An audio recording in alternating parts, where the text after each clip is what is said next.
the surface, August 8th, 2014 was a very normal day for a lot of people. Many people just went about their everyday lives, and many things started to come out as usual. Books, movies, games, music, blah, blah, blah, blah, blah. I don't care about any of this. I only care about one thing, and that's one video game that came out that day that we all know and love, Five Nights at Freddy's. This game absolutely took off.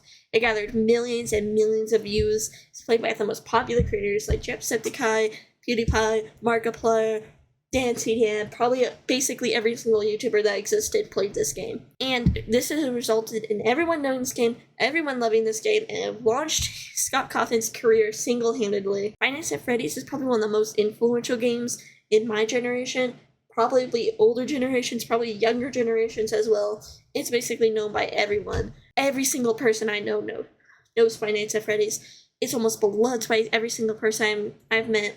A lot of people really like it for its dark storyline and its characters and how it seems to have a lot of twists in it and how you can analyze the story a lot. Now, with this in mind, there's just one little question. Why do I just not care about FNAF?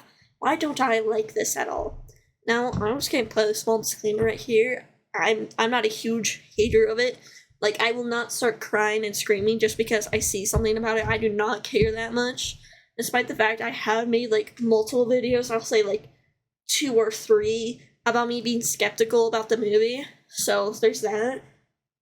If you really do enjoy FNAF, don't be too offended. If you'll get upset, just don't watch this video. That's all I have to say. Enjoy what you want to enjoy. I'll enjoy what I enjoy. And I will talk about the stuff I don't like, because I can. I also want to say that I did really like FNAF. When I was younger, I thought it was really interesting. I loved watching the gameplay. I love watching game theory videos about it. But why now do I have such an opposite opinion? And why do I think it just needs to be put down? And that's due to 2 main factors. And one of these factors is due to poor writing. And the other one is the oversaturation of the whole franchise in general. With poor writing, I truly think that the root cause of it all is truly just his pride. Scott Cawthon isn't a good writer because of his pride. He can't write because he can't let go of his ego. And before you say, like, oh, but the story's so complex, there's so many twists and turns, like, he obviously put so much thought and time into this. That's true, but are these plot twists good? Do these twists and sudden revelations he makes, are these good at all for the story? Do they make sense? Do they really add anything? To answer this, we have to ask ourselves, what makes a good plot twist? Now, as I've grown in age and just my overall writing skills and my analysis skills, I can confidently say that most of these twists aren't good because he wants to have that shock value aspect. And I think if you have a plot twist, or you want to have like a sudden little like, oh my god, it was actually this instead, it should be able to be foretold in some way, and it should make sense within your story. The shock value has to come second to the writing. The writing has to be way better. It has to make sense over how much it's going to shock people. Because if you don't have any foreshadowing or anything that could possibly hint to a plot twist, it's going to feel shocking, yes, but later it's going to make the audience feel kind of just like, ugh, why? I don't really like that, honestly. And there's a lot of times where this has happened and it's completely ruined TV shows for a lot of people. One of the examples being Pretty Little Liars. Pretty Little Liars was literally known for its shocking story and how good the mysteries were, but the ending was so atrociously bad because Marlene King couldn't let go of her pride and wanted to be one step ahead of the audience that it's deemed as one of the worst TV show endings in history, which is very, very hard to do, and it's a very well-known side effect of just letting your pride get ahead of your own writing, and it's not a good thing. And Scott Cawthon obviously has this because he has admitted to changing storylines or renewing plot points just to the fact he saw people such as MatPat get things correct in theories. And I'm going to be honest with you, I think that's really pathetic. I truly think it's pathetic if you completely change something just so you can say, oh, I was right and you weren't at the end. And then you just watch your story further crumble and just become more convoluted due to your own pride that you just can't let go for no reason. This issue with Scott Cawthon's writing has what made me start to drift away from the franchise, and others started to drift away from the franchise as well, as they also saw this. as the storyline is just way too confusing for its own good at this point. If people can't come to consensus on basic facts, then maybe it's just something more about the author and not the fandom analyzing it. Because I should not have to watch multiple 2-hour long videos just to come to different conclusions about the exact same storyline just because of how confusing it is. That's crazy. That should not be a thing. And then with this writing, it reads to another issue that only enhances the poor writing, which is the oversaturation. FNAF has way too many things for its own good. Way too many games, way too many books, and has 2 movies, which is 2 more than enough. And I wouldn't have an issue with the books or movies, honestly, if they stayed as their own little thing, that's something only like the most dedicated fans can talk about and read. Because the books, from what I've heard and seen and witnessed, have very questionable writing, and the movie that's been out has very questionable reception as well. I don't know how the second one's gonna go as well either. The books, and maybe possibly the movies, have started to infect itself into the game universe. So now they're colliding. It's like watching the Milky Way and Andromeda collide in real life time. And it's not good. It's terrible. And I hate seeing it because I truly believe that the whole franchise should have ended at Pizzeria Simulator. It had a nice enough ending.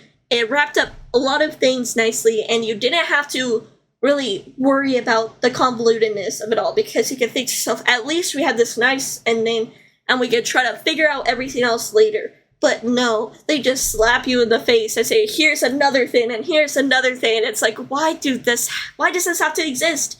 It doesn't need to exist, but it does, and you have to face it.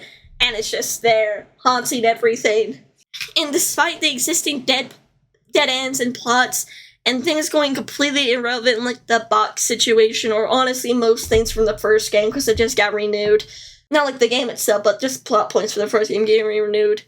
It feels exhausting, and I honestly would have been fine with the VR game existing, because it could have been just pushed to the side as just a fun little game, but no, it only lets something that I feel like truly just put FNAF in the grave for me, and put FNAF in the grave for so many people, and I think truly just had this snowball effect that I don't want to come to see because I know it's coming, and that's Security Breach.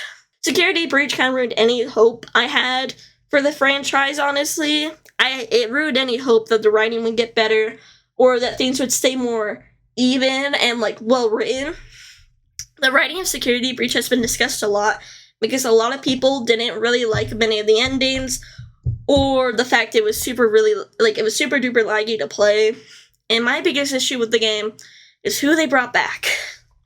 It could have been a fine game on its own, but they had to add Glitch Trap, because they can't let go of William Afton. They must bring back old villains time and time again, because they can't let him go. They just keep dragging him from his grave and saying, nope, you're going back in there. I don't care if you should be dead at this point.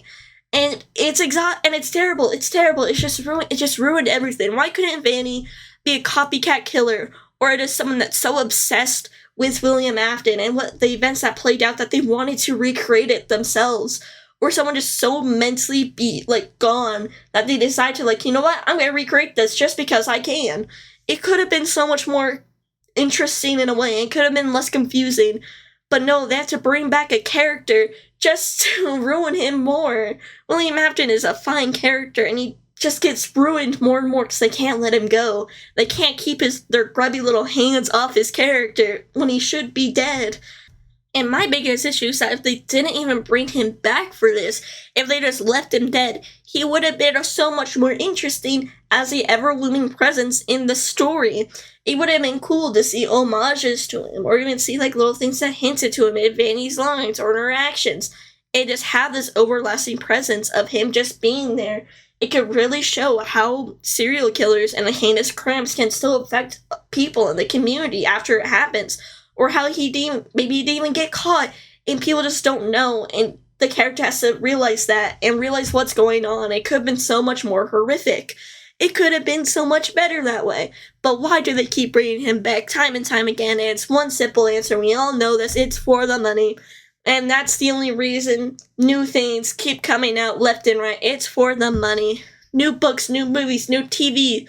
I was gonna say new TV shows, new movies, whatever. It's all for the money. They just want more and more money. And it's so obvious. And it's so sad. FNAF doesn't feel like something made out of passion or love. It feels like a dead horse being beaten over and over again for every last dime they can get out of it. And it's clear that they're just not gonna renew anything in a more careful and thought out way. They're not gonna improve the writing because they're gonna stick to close to Scott Cawthon's writing and he can't write. I truly think that FNAF just needs to go away. It needs to die. It's had its time, and that's okay. It's been going on for 11 years at this point. It can rest peacefully. It can be revered for what it's known. It can have its nostalgia effect. But it's just being beaten into the ground, and honestly, I can't stand to look at anything from it anymore. It suffers so much due to just pride and greed.